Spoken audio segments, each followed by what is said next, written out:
launch of their no fines policy. In that time, nobody has been fined for returning overdue books. To find what effect it has had on the library service, we can speak to Joanne Stevens, area manager for Halton Libraries. Good morning, Joanne. Good morning, Claire. Good morning. Thank you for joining us today. So why did you decide to introduce this policy then? I think the main reason is a key part of our council's vision is the opportunity for all to fulfil their potential, and yet we realised that there were still barriers and restrictions that were putting people off either joining their local library service, and it was through a fear of accruing fines, or already owing on outstanding book loans. And so firstly, we introduced the removal of need and identification to join, which is again quite a pioneer move for our service, but it proved to be successful, followed by the removal of fines in 2019 for overdue books. It is important to clarify that we do still charge for those books that are lost, i.e. never returned at all. We're not saying come in, take up to 20 books and go and don't return them penalty free. But for those who were previously concerned about returning a book or books a week or two overdue and so not to return the return items at all, they do now return them. So we get our stock back and they have access to thousands more to loan. So it's a win-win situation. Okay. So just to clarify, this policy is just for late returns, doesn't cover lost or damaged books or items. Exactly, yeah. Okie-doke. Now, you say that you want Halton Libraries to be accessible to everyone. So has this helped? Definitely. It's increased the amount of books that people return that were long overdue. So we saw an increase in stock return, especially in that initial first year. Plus, being accessible isn't just about removing financial barriers.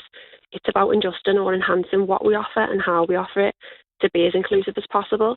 So, such as our huge range of ebooks, e-audio, newspapers and magazines that members of our service can access totally free of charge. We do know that people want the choice of a good book in their hands, or the digital version, or be able to listen to it when and where they want, out and about. And we provide that. And the stats for these digital resources prove each month just how popular and accessible they are. Oh, fantastic. Now, tell us about Halton Libraries as a whole then, Joanne. What do they offer the people of the borough? A lot, and I think a lot more than people initially think. We're a really welcoming, vibrant place. We've got 4 service points to access free resources, information, events and activities through a huge variety of means. As I've mentioned there, we've got books, ebooks, audiobooks, magazines and newspapers, and they're all free. We've got IT support, free coffee mornings, subscriptions to popular sites such as Ancestry, Which, Theory Test Pro. We run reading groups, telephone friends groups, and we've got free family activities during all school holidays. We do things like good yarn groups. More recently, we launched bereavement cafes. Every week, we've got rhyme time sessions, which are hugely popular. And more recently, we've got Dungeons and Dragons. We have Lego Club, Brilliant Build, and just so much more.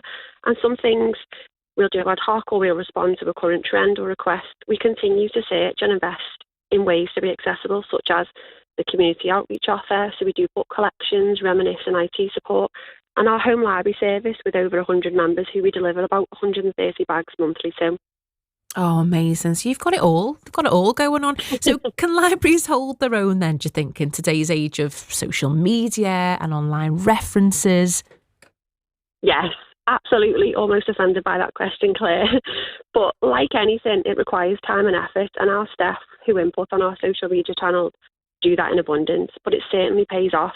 I mean, look at today, I'm now on the radio talking about a part of our service, which is due to a social media post that was put out just yesterday by one of our team. So it does work, it's effective, and it's a great way to communicate with our current audiences and gain and appeal to new ones.